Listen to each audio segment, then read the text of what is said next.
It is time for the Tan and J-Man Show, the final episode of 2022. Unbelievable how fast this year went.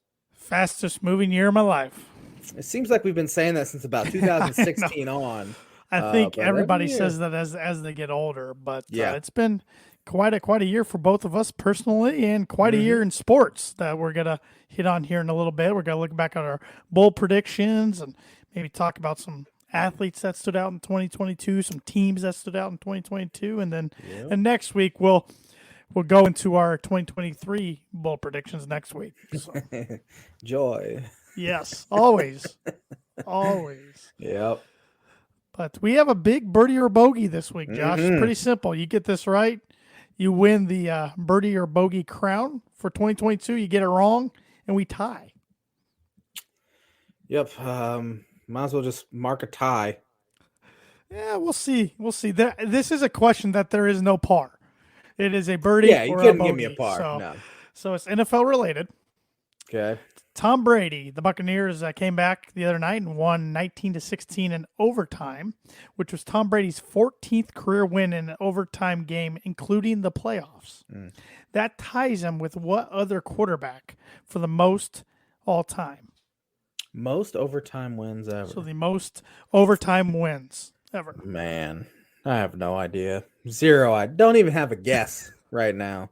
But well, you get the whole hour to think about guesses. So. Yeah, it's funny you say that because I literally forget the trivia question all the way through until the very end. I do too. So I do too.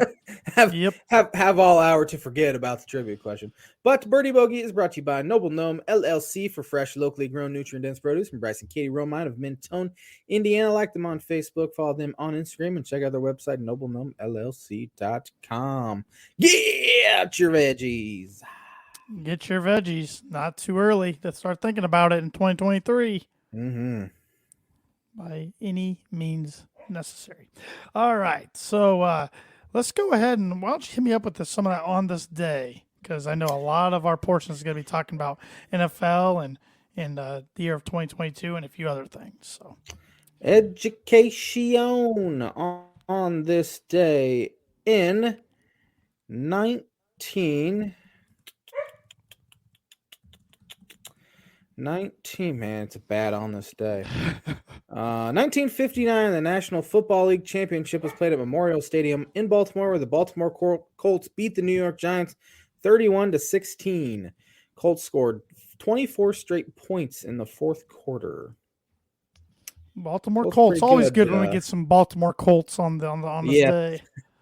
Who won the 28th Heisman Trophy on this day in 1962? 62. Staubach. Roger Staubach. His name is Terry Baker, Oregon State quarterback. I could have gone all day and night and not got that one right.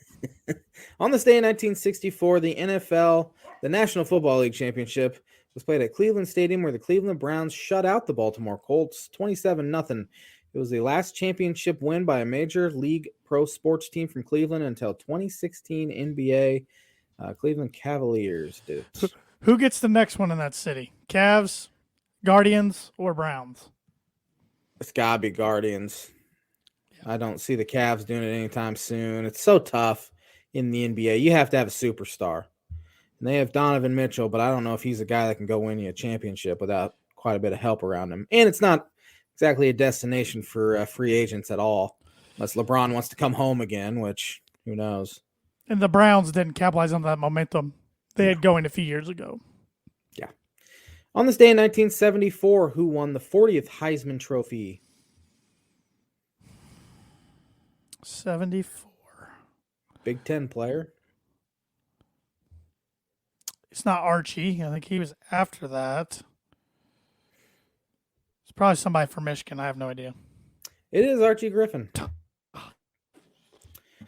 On this day in 1987, Steve Largent set the all-time NFL record for career catches when he caught his 752nd pass. It was pretty good for the Seahawks. Yeah, guys do that in about their 7th year anymore. Get to 752. Oh, they do. They do. Yeah. On this day in 1991, the Cincinnati Bengals hired Dave Shula, Don's son, as youngest NFL coach, 32 years old. Yeah, that'd still be pretty young. I mean, you got some coaches in their 30s Yeah. right now, but that's really young. Yeah. That's going to do it for On This Day this week. That is Yes, that is the final On This Day for the year of 2022. We want to thank our sponsor of the On This Day segment in 2022, and that is Mooney Woodcrafts.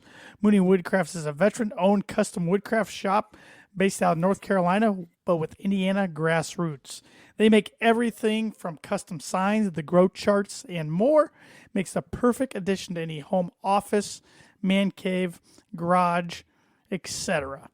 They can do anything from military signs, sports teams, growth charts, like I already said. So check out some of their recently completed projects on Facebook or on Instagram at Mooney Woodcrafts. And for custom orders, contact them at mooneywoodcraft@gmail.com. Sir. All right. Well, let's talk some NFL right off the gate tonight. Let's do it. NFL, 3 winners, 3 losers for you for week 16 of the NFL. My first winner is the Jacksonville Jaguars. 7-8. Not a playoff team, but they're probably going to get in because the Tennessee Titans are toast. They are absolutely toast. But Jags took care of business last Thursday night against the New York Jets. Only giving up 3 points to the Jets. I think the Zach Wilson era in New York is over already. Jags beat Baltimore. They beat Dallas. They blew out Tennessee, and now they beat the Jets. They're probably going to win that division. I think they've played like a playoff team the last 2 months. They have. Trevor Lawrence specifically has played really well the past couple months. And if they can make turned on. If they can make the playoffs this year, then that's ahead of expectations. And watch out AFC South, because I think they could control that division for the next 5 or so years. Agreed. I did not have them down, but that's a good one. One of my winners is the Green Bay Packers. I wrote them off. You wrote them off. About everybody wrote them off. And here they are, 2 weeks left in the season. It looks like they might end up sneaking in the playoffs, and I would not want to play them in the playoffs. Yeah. They went into Miami and got it done in a game. A lot of people were picking the Dolphins. I didn't watch much of the game, but I was hoping we could write these guys off. I'm tired of them, but here they are, late December, making a push. Yeah, they still have quite a bit that needs to go their way, but looking at their schedule, they could easily win their next 2. And then you're not going to. I haven't believed in the Giants all year. I haven't believed in the Commanders, Seahawks, none of those teams. So it's probably going to be the Packers. Crash to earth. So. The Packers would be a scary 7 seed, because the 2 seeds, either Dallas or Minnesota, they can easily beat Minnesota. Yeah. And if I'm Dallas, I don't want to play Aaron Rodgers. Absolutely do not want to play Aaron Rodgers. No. Doesn't end well for Dallas when they play Green Bay in the playoffs. No, it doesn't end well for Dallas when they play a majority of teams in the playoffs. Yeah. Speaking of the Cowboys, they are one of my winners as well. Mine too. I know they played Gardner Minshew, who looked pretty good, but they found a way to get it done against a good defense, putting up 40 points. They're playing some decent football right now. I know they did just lose to Jacksonville, but they're going to be a tough out. But again, I don't think Dak Prescott's the guy that can go win you a Super Bowl. Yeah, if they don't at least win one playoff game, it's failure. McCarthy's probably out. Yeah. Heck, he might be out if they don't make the Super Bowl. And he's not done a bad job at all. It's just I think Jerry Jones has his sights set on Sean Payton. But Sean Payton's going to have some options, I think, if he does indeed want to get back into coaching this year, which sounds like he is, if he's already establishing his potential coaching staff. But yeah, good win for the Cowboys on Christmas Eve for sure. My last winner is Pittsburgh Steelers. Mine too. They're probably not going to make the playoffs. They need a lot to go their way to get in. But the way they've played here the past few weeks, Kenny Pickett's look pretty good. He struggled early, but he's he's looked like an NFL quarterback here the past few weeks. They got to be pretty encouraged by that. So, yeah, they get the win on Franco Harris night. Franco Harris passed away just a couple days before the 50th anniversary of the Immaculate Reception. So they wear some throwback jerseys from that era. Place was pretty pumped up, and they get a last-minute touchdown to beat the Las Vegas Raiders, which is nice to get the Raiders out of the playoff conversation and keep the Steelers around. You know, if they lost that game the other night, it was going to be Tomlin's first losing season in the 15 years he's been at the helm in Pittsburgh, and they could still have a winning season, but they're hanging tough, man. They got that winning touch. They got that winning culture. So, 3 losers.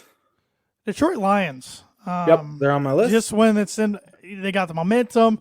Everybody's kind of pulling for them to make the playoffs. They won 6 of the last 7. They go into Carolina and get shellacked. The score was closer. The final score was closer than the game really was. They gave up, I think it was 250 yards rushing in the first half. Chuba Hubbard and Dante Foreman's the other guy. They both had over 100 yards in the first half rushing. That's not a recipe for success by any means. So, yeah, I don't think the Lions are getting in the playoffs now. They might not win the next 2 games. I don't think so. One of my losers, Tennessee Titans. Mine too. I think you read my notes this week, you son of a gun. Malik Willis ain't it. You can't hand it off to Derrick Henry 40 times and gonna win a game. You can't lose at home to Houston. You just can't do it, regardless of who's quarterback. Score 14 points against one of the worst defenses in football. Give up a 93-yard touchdown drive or something that ended up giving Houston the win. That was embarrassing. The Titans just aren't a franchise I can take serious Super Bowl contenders. I just can't. I mean, they've had solid years, but they never scare you, even when they make the playoffs, really. And they've made AFC Championship games. I know they made the Super Bowl and lost to the Rams back in 2000 or 90. 2000 was the Super Bowl. It was 99 season. But yeah, I don't know. I think Vrabel's a really good coach, but I could see him 4 to 5 years from now not being there and getting fired just because he couldn't get over the hump. But they're just one of those franchises. I don't know. They're solid, but I just don't take them too seriously. They're kind of in quarterback purgatory right now because they gave that big deal to Tannehill. Looked good the first 2 years. Now he's been injured this year, and he hasn't been that effective. And then their rookie, Malik Willis, doesn't look like the guy. I know it's early, but still, he hasn't looked good in his limited time. At least they didn't waste a first or second round pick on him. Yes, that's the one saving grace. Yeah, the one silver lining with that. But it looks like it could be Jacksonville's division for next few years at least. My final loser is the Miami Dolphins. Jets lose Thursday night. Patriots lose Saturday. Dolphins beat the Packers, and all they need is one win or a Jets and Patriots loss. And that's it the rest of the way to get in. And their playoff odds would have been at 92%, like very likely get in. Up 20-10, offense moving the ball at will. And then Raheem Mostert fumbles and completely changed the complexion of the game because they're going down to make it probably a 13-point lead, if not a 17-point lead right before halftime. Packers get a field goal as clock expires, and they get ball after half, go down and tie it. It just felt like game over right then. And then now Tua gets concussed on a play, or at least he has concussion symptoms, and it looks like it happened on a play in the first half, and he was just complete garbage in the second half through 3 interceptions after looking so good in the first half. This is his 3rd concussion. If it's a legit concussion, even with his symptoms, I don't think any doctor in their right mind should clear him to play the rest of the year at all. No. And who knows if this might be the straw that broke the camel's back and he ends up just saying, it's not worth it. I'm going to hang it up. Of course, we don't know his thought process in that because he almost did hang it up after getting concussed against Cincinnati and getting knocked out. So Dolphins, honestly, their playoff odds didn't change it really at all losing to Green Bay because it all comes down to you have to win in New England, and then if the Jets lose at Seattle, you're in. Problem is they're gonna have to do it with Teddy Bridgewater. I mean, that's the reality of the situation. Which Teddy's good enough to beat a Jets team at home, and I think he's good enough to beat this New England team on the road. The issue is Dolphins offense is good. Like, we know that they have the best wide receiver duo in the NFL, the fastest for sure. The defense has given up more points than any team in the AFC this year. That's an issue. They trade for Bradley Chubb, been for the most part invisible. Jalen Phillips has been really solid. Their secondary is just beat to shreds. They have one legitimate starter out there right now, and that's Xavier Howard. And honestly, he hasn't been that good this year. Byron Jones hasn't played a snap. Brandon Jones tore his ACL the game I was at in October. Nick Needham blew out his Achilles in week 3. They're playing with just a bunch of special teamers out there, and it looks like it too. They're getting torched. They're not getting a pass rush with 4. They have to blitz. Aaron Rodgers tore apart the blitz.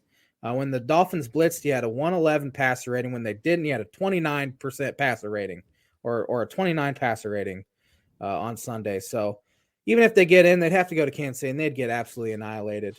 They haven't been since 2016, so I want them to get in, obviously, but it makes it less fun knowing Tua's probably not going to be playing the rest of the year. And last time Dolphins did make the playoffs, their starting quarterback tore his ACL, and their backup had to play in the playoffs and actually led him to the playoffs. Matt Moore did. So Teddy, time to step up, play for your hometown team, and somehow find a way to sneak in. But if they miss the playoffs, I think their GM needs to be fired. If Tua decides to retire, they now have no first-round picks next year. This very talented roster, they went winless in December for the first time since '93. I know they had a tough schedule, but still, it was a bad day Sunday. Yeah, no, you put it all in pretty good words there. They are not my third team on my loser list. I thought about putting them, but I figured you might, so I was gonna let you take the ball and run with it, and you did just that. My third loser, though, is my NFL team, the Denver Broncos. Yes, I'm putting a 4-11 team on my loser list because of how they lost on Christmas Day. 51-14 to a team that's not good out there in LA, the LA Rams. Just absolute embarrassment from start to finish. They're fighting on the sidelines. Fighting on the sidelines. I mean, your community man of the year, your Walter Payton nominee, is fighting with the backup quarterback on the sidelines. Got guys throwing punches after the game. Randy Gregory, that idiot. Good signing there, George. But yeah, it's just a mess, man. That was the most embarrassing loss since they lost to the Oakland Raiders at the time in 2010 with a similar score, 50-something to like 10 or 14. That was a home game back in 2010. I remember leaving Buffalo Wild Wings at halftime in that one. But I did watch the whole thing just because it was on. You got Patrick Starr making fun of Russell Wilson on an interception. That was pretty funny. That was pretty funny. And it was due. I mean, he threw 3 awful interceptions. I don't even know what to say anymore about his play this year. It's been so bad. And then they fire Nathaniel Hackett with 2 weeks left in the season. The only thing I can think of is they wanted to get ahead of the other teams that might be looking for a coach. And from owner Greg Penner's comments today, he wasn't planning on making this move. And then not only did the game go the way it was, all the other issues in the game, like you said, the fight on the sidelines stuff, he just was ready to pull the cord. Right. He did say he's going to take the coaching search in his hands pretty much. He's not really going to let George Payton. George Payton's going to have some influence, but from the press conference today, I think George Payton's on about as thin ice as you can be after only 2 years already. Yeah, I'm surprised, honestly, that he wasn't fired as well, because that Wilson deal looks awful. Yep. And that's honestly, it set him back multiple years. Well, and at the time, everybody was praising it. I don't think Russell Wilson's camp agrees to any deal if there wasn't some extension in place. I think it was all talked about up front, and everybody knew it was just dotting the I's, crossing the T's to get it done and publicly announced. I still think Nathaniel Hackett, the signing or the hiring of Nathaniel Hackett was to try to get Aaron Rodgers. They can play it up as much as they want that Russell was plan A, but I think he was plan B. And when they found out that Rodgers wasn't going to happen, they made the leg movement and all the work to make Russell happen. And yeah, like you said, it set them back. I mean, they could cut ties with him, but there's $107 million of dead money right there. Not going to happen. No. You're at least stuck with them through next year. Even then, if you cut ties, I think it's $49 million of dead money. Pretty big hit even there going into 2024, but you could make it happen.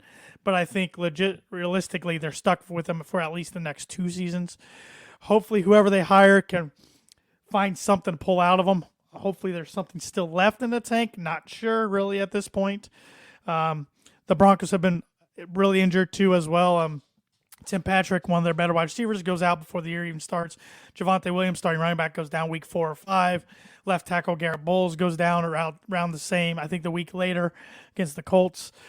They've had decent defensive pieces go down here and there. So pretty injured team and just not enough depth to overcome those injuries. And I'll start making my Twitter list of my top 5 candidates here shortly. I've done this way too many times since 2016. Vance Joseph lasted 2 years. Vic Fangio 3 years, and Nathaniel Hackett 1 year, all since 2016. Before that was Gary Kubiak 2 years, which went fine, including the Super Bowl championship. But 7 years after the Super Bowl of not making the playoffs, it's getting pretty old. Getting pretty old fast, and at least they don't have to worry about money being a factor in the coaching search because they got that Walmart money. So if they want to take a swing at Sean Payton or a Jim Harbaugh at Michigan, they'll take a swing. Doesn't mean they'll land the guy, but I don't think money's going to be an issue. Nathaniel Hackett is only the second NFL head coach to be fired before his first season ended. Urban Meyer last year was the only other one. The other ones resigned. Lou Holtz, and then there's another guy. Bobby Petrino. Bobby Petrino, and then there was also another one too. There was 5 that didn't finish their first year, but you're right. The 2 were fired. The other 3 were left on their own. So it was going to happen in 2 weeks regardless. And they fired their special teams coordinator and their offensive line coach yesterday too. I don't know why, but they just did. It looked like a one and done by about week 7. Yeah. That's pretty early. 8 losses by 1 score or less. That'll do it to you, which is flip some of those and you probably still have a job. So before we get into pick'em, I have word association here for you. I talked about Ty Hill and Jalen Waddle, so that got me thinking best wide receiver duos, notable wide receiver duos, I should say, starting with Tyreek Hill and Jalen Waddle. Cheetahs, and I know that's Tyreek Hill's nickname, but these guys are faster and fast. They make fast people look not so fast. Yeah, they've been fun even from an outsider standpoint to watch, and so I can't imagine being a Dolphin fan and enjoying these guys probably for years to come. Yeah, Waddle, 84-yard touchdown on Sunday.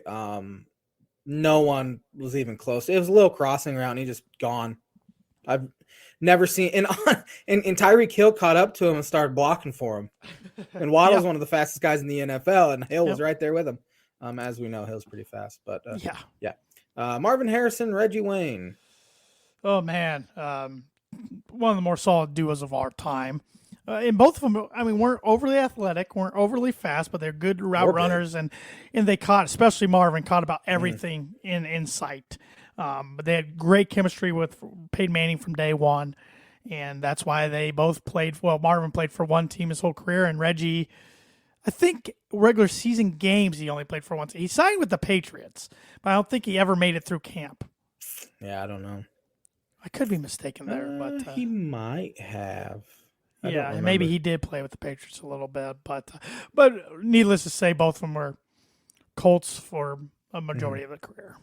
Randy Moss and Chris Carter. Knew this one was coming up.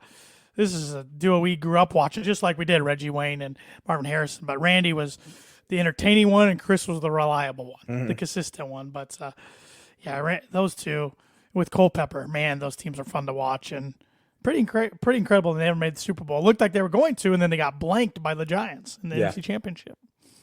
Isaac Bruce and Torrey Holt.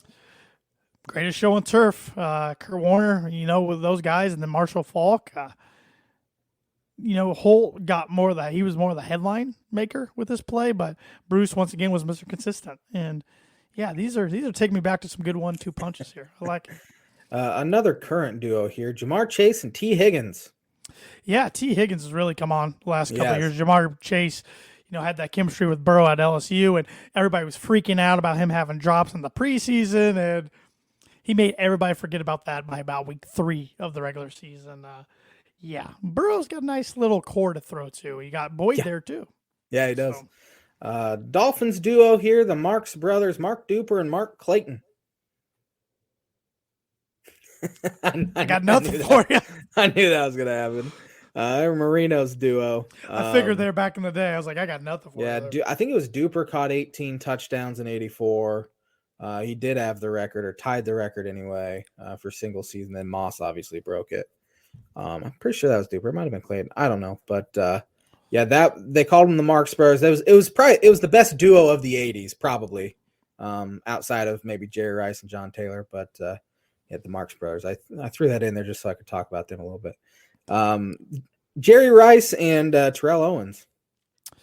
I forgot those two even really played together because Rice was at the end of his career and Owens was at the young start of his career. But yeah, Jerry Rice, the greatest wide receiver to ever lace up a pair of cleats. And then T.O., love him or hate him, he was good everywhere he was. Always a headline maker. But he just got the job done. I mean, he played in the Super Bowl on a broken freaking ankle. So with nuts and bolts, literally bolts and screws, holding that ankle together against the Patriots in a pretty valiant effort. But always had your popcorn ready when T.O. was playing. And Jerry played till he literally couldn't play anymore. T.O. thinks he can still play. He even said this week he can still play. No thanks. Larry Fitzgerald and Anquan Bolden. Yeah, this was a good one. Bolden was still there on that NFC Championship team, right, with Kurt Warner that lost to the Steelers, or was he already on the Ravens by then? No, I'm pretty sure he was still in okay. Arizona. But yeah, they led the Cardinals to somewhere they had never been before in the Super Bowl and darn near beat the Steelers. Fitzgerald, what I love about him, he was a one-team guy. He stayed with them his whole career and then was a free agent this past year and decided to retire. They were both consistent. Bolden was tough. Fitzgerald was going to catch everything in sight.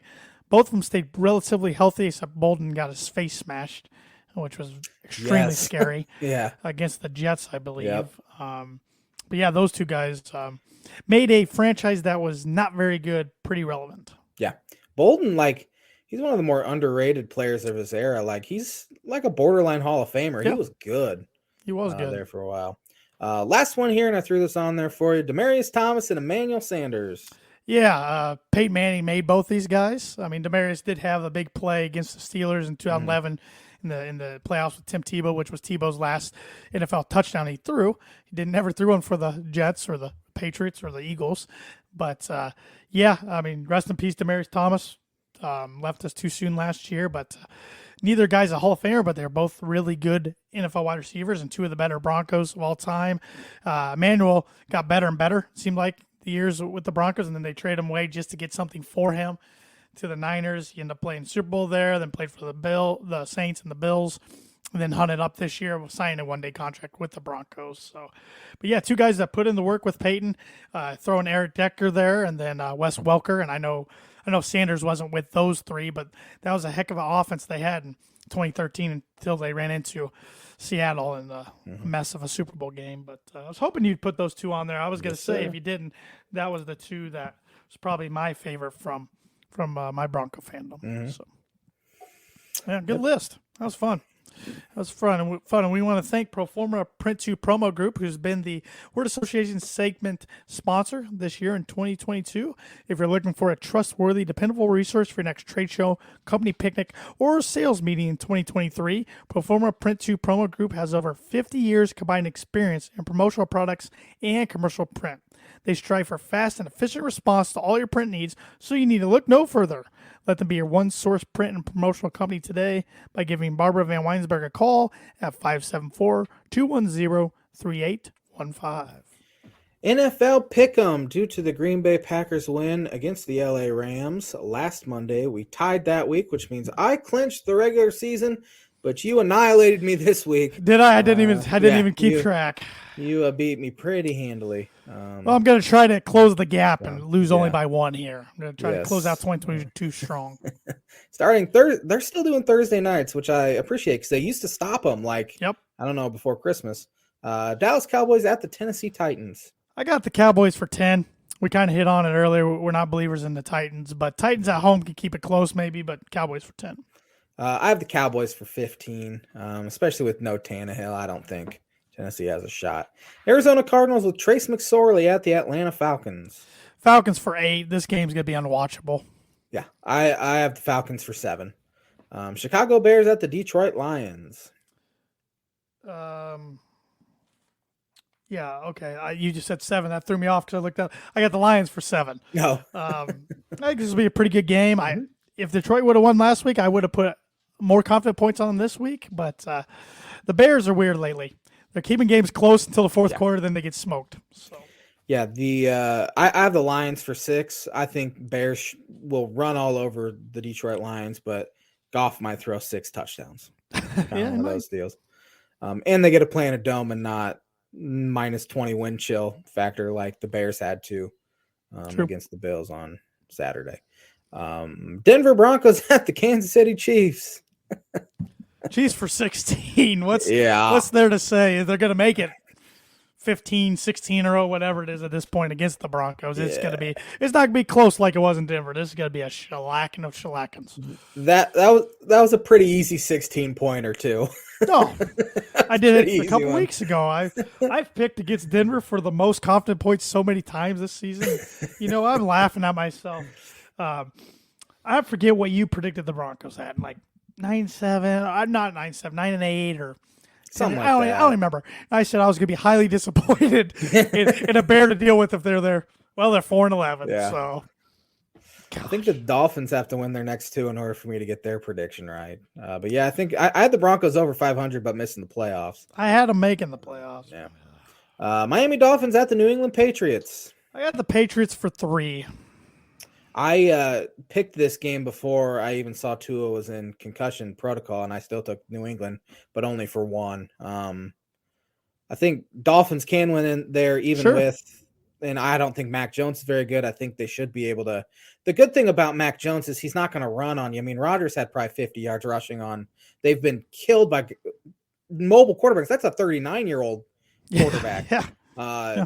But Mac Jones is slower than all get out, so hopefully that'll help. But I just in New England, Dolphins did win their last year in the year before. Are they on a 2-game win streak there? No, I think they won 2 or 3 there. But give me New England for 1. Indianapolis Colts at the New York Giants. I'm taking the Giants for 14, and I don't think the Giants are good, but this Colts team's done. I mean, they are. Yeah. They are so closed out in season. It doesn't matter who's playing a quarterback. The offensive line stinks for how overly paid they are. That team looked so lifeless last night. Yeah, I didn't watch any of the game last night. And again, I made these picks before the game last night, but I only have the Giants for 2. I thought maybe the Colts could keep it close, mainly because I don't believe in the New York Giants. But they're hanging around, and they lost a heartbreaker on Saturday. New Orleans Saints at the Philadelphia Eagles. I got the Eagles for 13, even if Jalen Hurts doesn't play. The home factor, they went toe-to-toe with the Cowboys, one of the better teams in the league. I mean, New Orleans got a good win over the Browns, keeping them in it. But if this game was in New Orleans, maybe I don't put so many confident points on it. But since it's in Philly, Eagles for 13. You have the Eagles for 14. Carolina Panthers at the Tampa Bay Bucks. The Panthers control their own destiny. I got the Bucks for 2. They found a way to squeak it out in overtime against a lifeless, very injured Arizona Cardinal team, which J.J. Watt announced he's retiring today after the season. So good career for that first ballot Hall of Famer. And I don't know. I just think Tampa Bay finds a way to get it done yet again at home this week. It's going to be ugly, but they'll find a way. That division's awful. They honestly shouldn't. Neither South Division should host a postseason game. Yeah. That's just the reality of the situation. Yeah. But taking Tampa Bay for 13 for some reason. Ooh. I don't know why. I made that choice. Cleveland Browns at the Washington Commanders. Go with Commanders for 9 here. Browns stink. Doesn't matter if Deshaun Watson's playing quarterback for him or not. That was a terrible trade. Give me the Commanders for 10. Jacksonville Jags at the Houston Texans. I got the Jaguars on the road for 15. I only have the Jags for 5. Why not? I don't believe in the Jags, even though Lawrence has played better or played well. I wouldn't even just say better. He's played really well recently, and they should get it done. But on the road, who knows? That was one of my aggressive picks that I always just like to throw in there because I got to go aggressive once in a while to have a chance to beat you. San Francisco 49ers at the Vegas Raiders. Take the Niners for 12. I don't know why I put so many on them, but I have the Niners for 9. Vegas loses a heartbreaker when they're still in the postseason race, playoff race.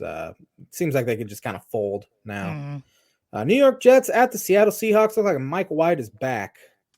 Taking the Seahawks for 6, but nothing would surprise me in this game. Seahawks have come back down to earth, and unfortunately, they're going to get a top 5 pick. I have the Seahawks for 8. Jets have fallen back to earth as well. Yeah.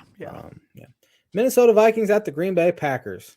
Got the Packers for 4. Like I said, I think the Packers will win their last 2 games at home, but I think it'll be a close one.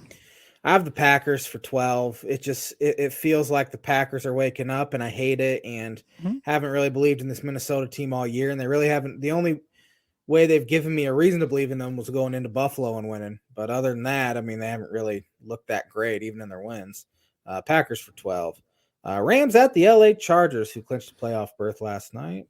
Chargers for 11, but I will say Baker Mayfield's looked really good since he got to L.A., and he's been better than Stafford. If Stafford's neck's pretty banged up, maybe he retires and Baker's the guy out there. If not, maybe Baker's done enough to get an opportunity maybe on the Jets or somebody. I don't know.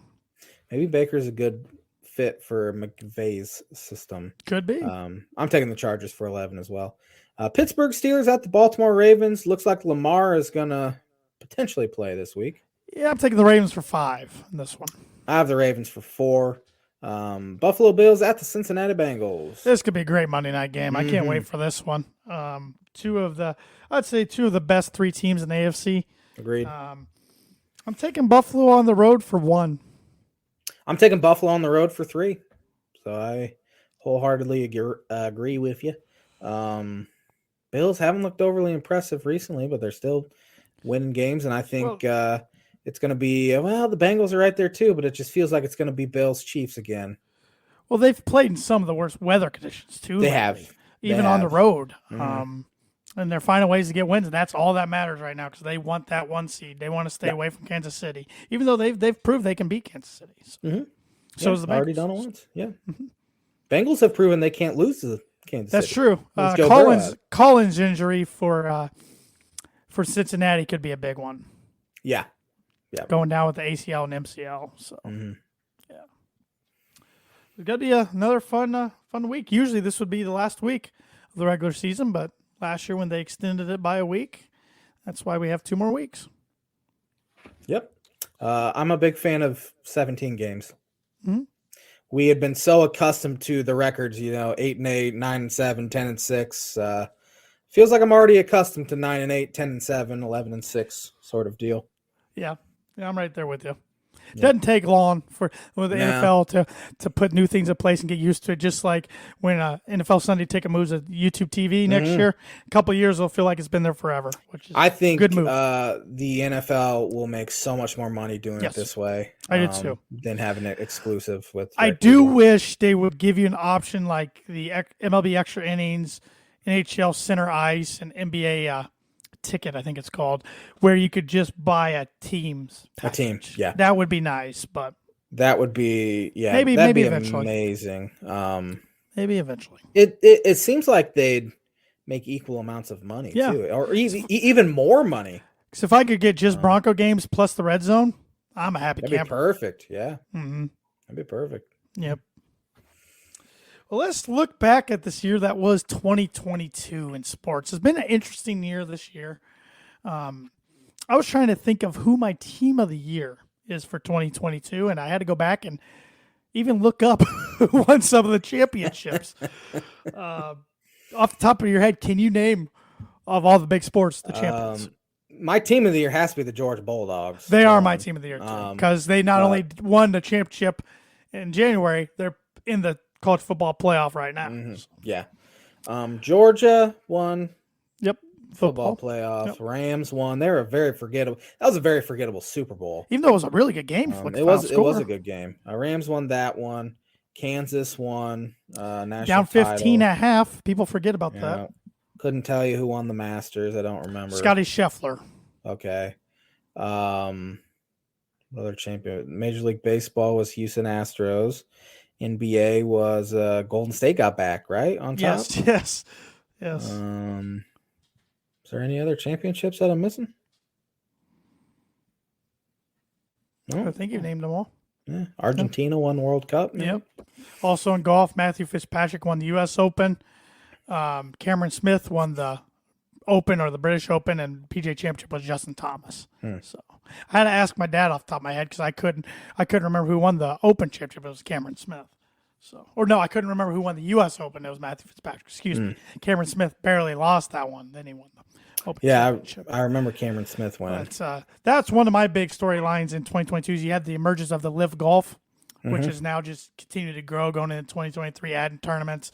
Still don't have that lucrative TV deal yet. I think they eventually get it, but it is interesting. It's changed the PGA Tour, the way they market. I saw a commercial the other day. They're really like trying to hound that the world's best players play on the PGA Tour. It'll be interesting to see what happens in the majors in 2023 because the Masters announced they will let the Live guys play in the Masters. So just the Masters, no other majors.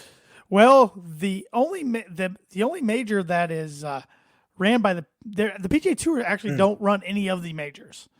They all have different associations. The PGA of America runs the PGA Championship. The USGA runs the US Open. And the RNA runs the Open Championship. But I gotta think for ratings and for the value of play, they gotta find a way to let all whoever play in those big four.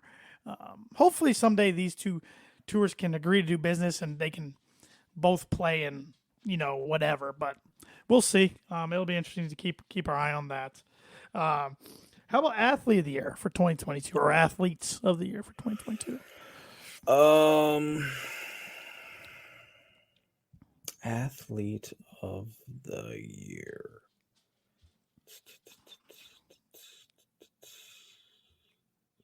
Why am I struggling to think? Lionel Messi, is that his name? Yep. Winning World Cup for the first time in his career. Yep. It's the only guy I can think of. Aaron Judge had a pretty good year. Yeah, good year. Home run wise. Yeah, he got paid and bet on himself and got paid. We saw some legends retire: Rafael Federer and Serena Williams, both done in the world of tennis. Steph Curry had a pretty good year for Golden State to get them back there and to win it. But yeah, there wasn't really that one athlete that took the year by storm, I would say. Luka Doncic, maybe. Yeah. In the NBA. Major League Baseball, you said Aaron Judge.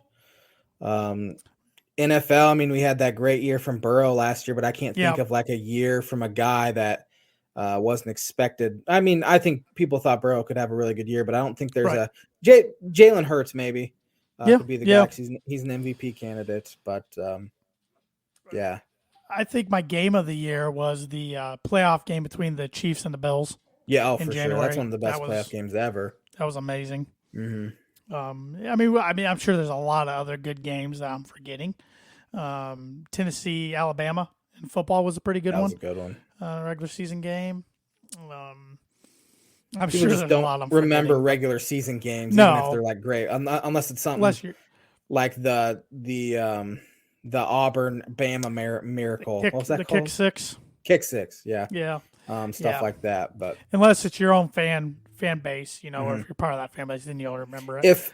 If both teams were good, I think people would really remember that Raiders Patriots game from last week. But people probably won't really remember it that much. Yeah, because no implications from it. That's a good point. Well, let's take a look back at our 22 bowl predictions for 2022 and see how we did. We'll start with yours first. Pull it up here on the screen for everybody watching live on the IC Sports Network and the Tan and J-Man Show Facebook page.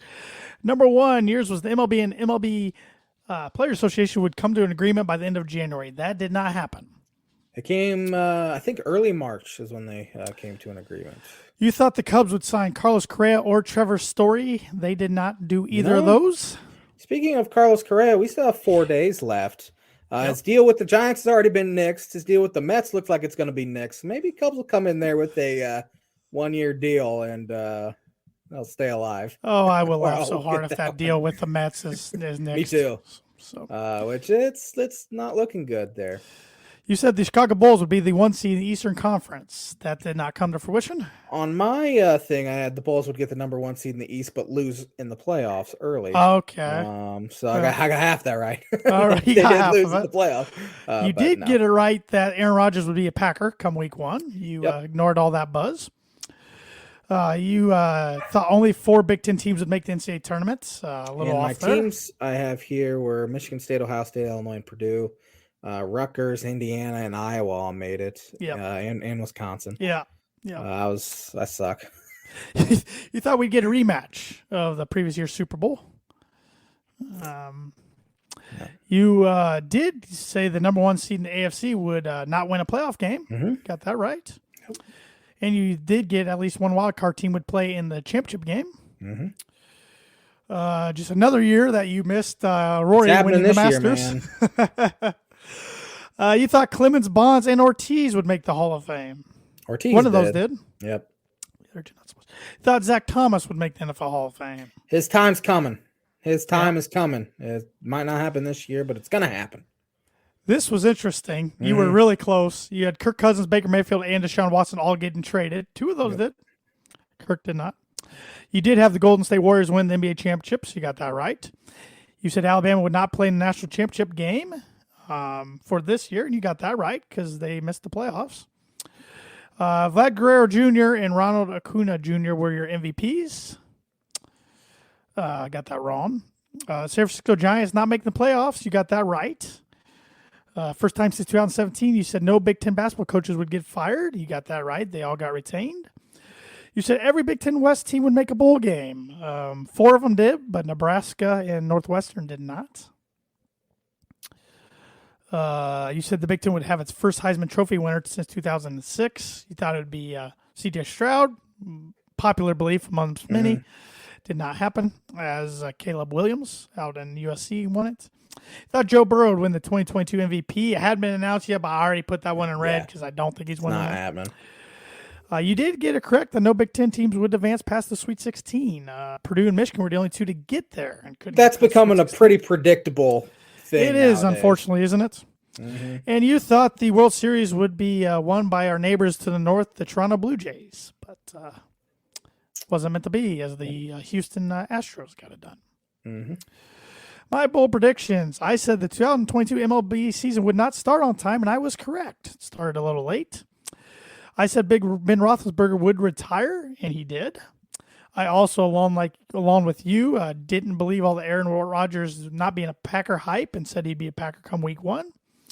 I said the ACC would have 4 or less teams in the NCAA tournament, and they did have 4 or less teams.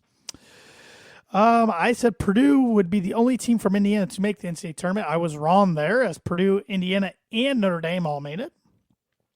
I said Russell Wilson would not be a Seattle Seahawk come week 1. I was right on that, unfortunately, looking back on it. And then I went on a stretch of, I started off pretty hot. Then I got on a stretch of some bad ones here. I said Peyton Manning would become a part owner of the Denver Broncos. I'm still surprised he didn't become part owner, along with Condoleezza Rice, Lewis Hamilton, and a few others that are. I said a golfer on the PGA Tour would compete the career Grand Slam. None of the major winners did that. I said the Big Ten would have one team make the Final Four. Whiffed on that pretty badly. I said Carson Wentz would be the Colts starting quarterback come week 1. He was not. He was starting quarterback for the Commanders, as Matt Ryan was the starting quarterback for the Colts week 1. I said Deshaun Watson would not play in 2022. A few weeks ago, he made his debut on the Browns, so that got that one wrong. I said the Pacers would have a top 5 pick in the NBA draft. They had number 6. Ooh. Or no, they did have a top 5 pick, didn't they? I have no idea. You're a Sonics fan. Or did they have another? Yeah, I am. I'll have to look that. Maybe they did have a top 5. No, I think they were number 6 because I think the Pistons were number 5 and took Ivy. Oh. Yeah. I said 2022 would be Bill Belichick's last season. I guess I could still get that correct, but I don't think it's going to happen, so I put it in red because we haven't heard anything. I don't know. He's looked pretty miserable here the past few weeks. I did get this one right, and I'm glad I got these next 2 right. The Seattle Mariners would make the playoffs for the first time since 2001, and the Chicago White Sox would not make the playoffs.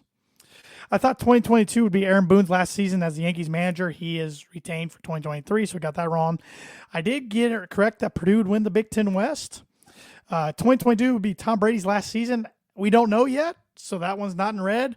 I had that right for a little bit, and then he decided to come back.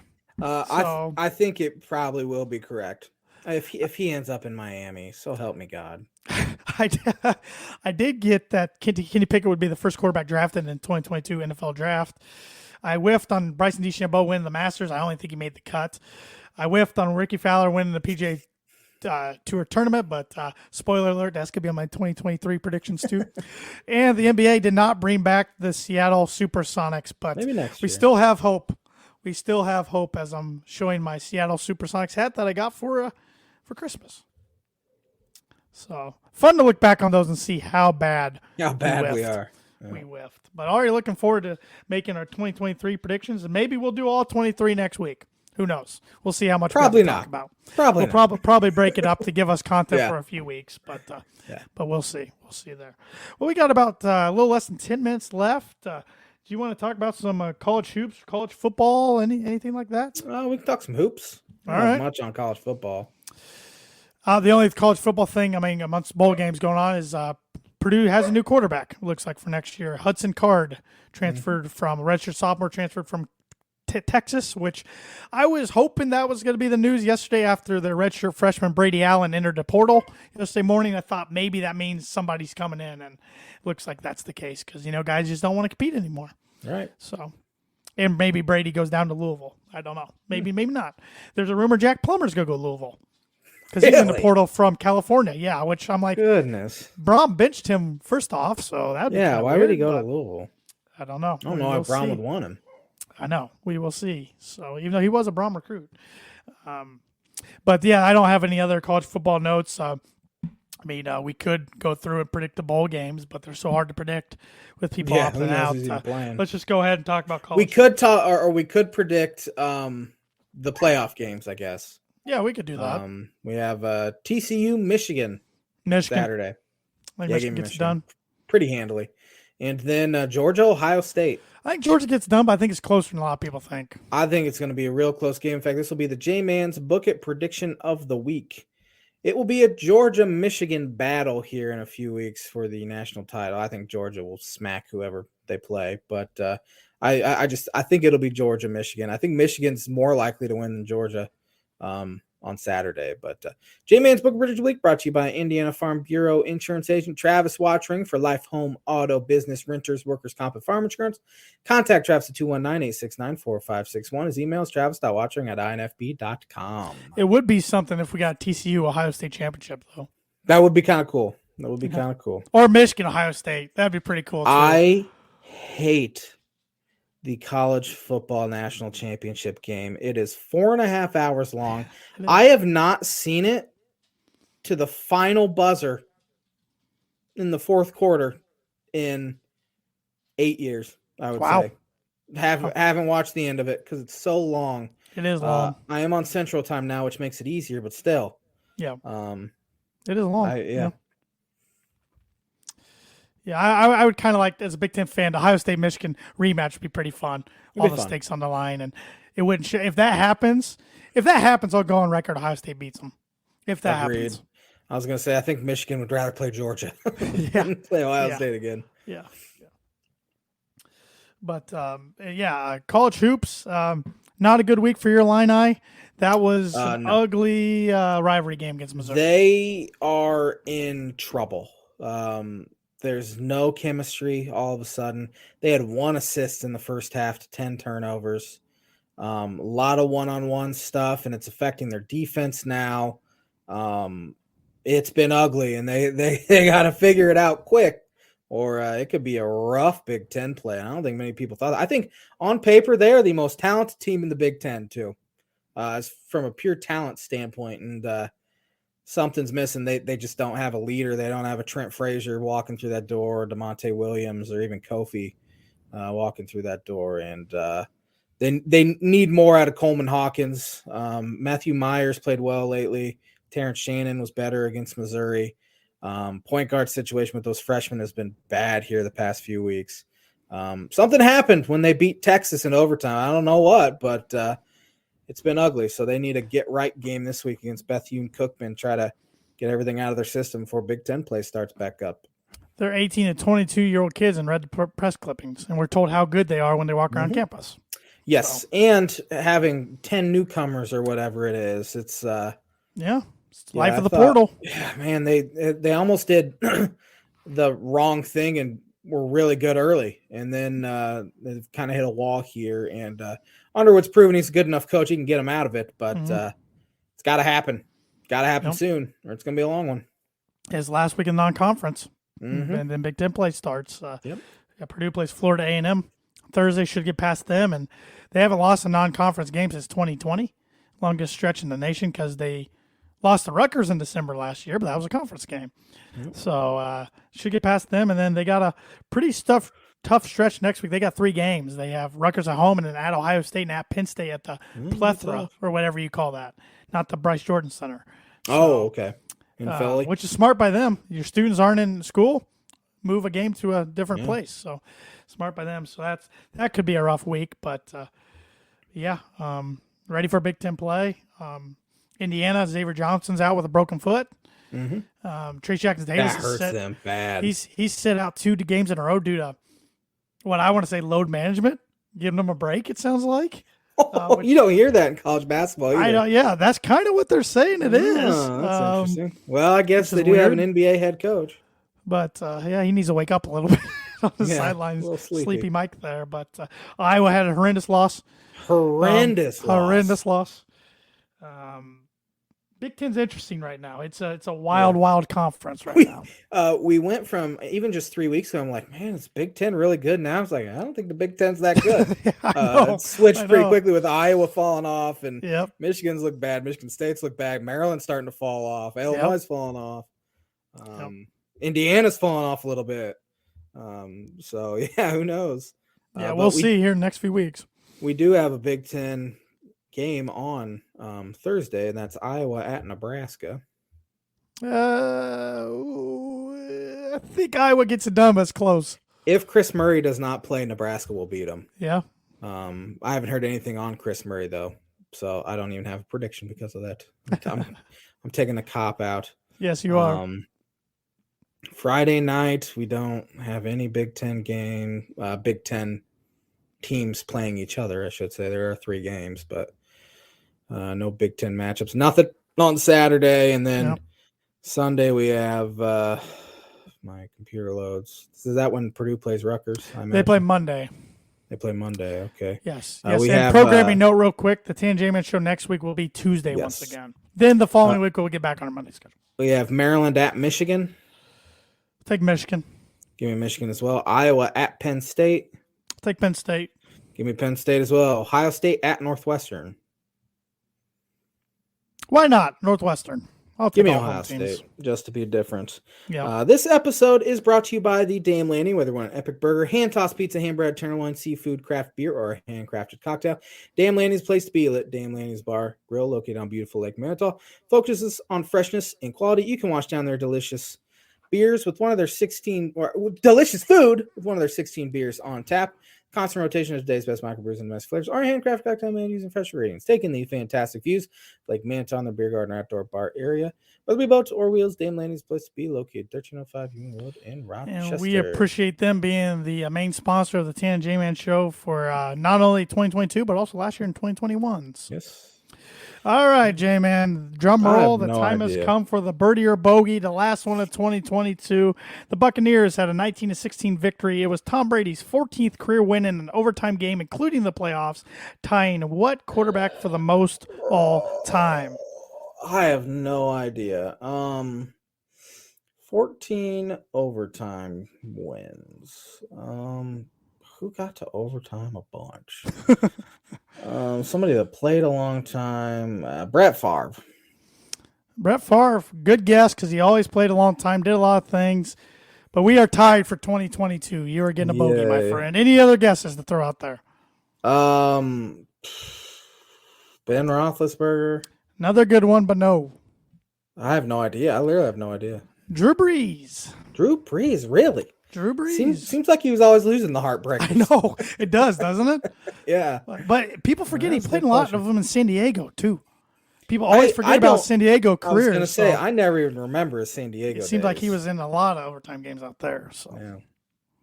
Thanks for watching the final episode of 2022 here at the Tan and J-Man Show. We will be back at it next Tuesday, a week from today, with some bold predictions. We don't know how many we're going to give you, but we're going to give you some. Have a fantastic week, everybody, and we'll be back at it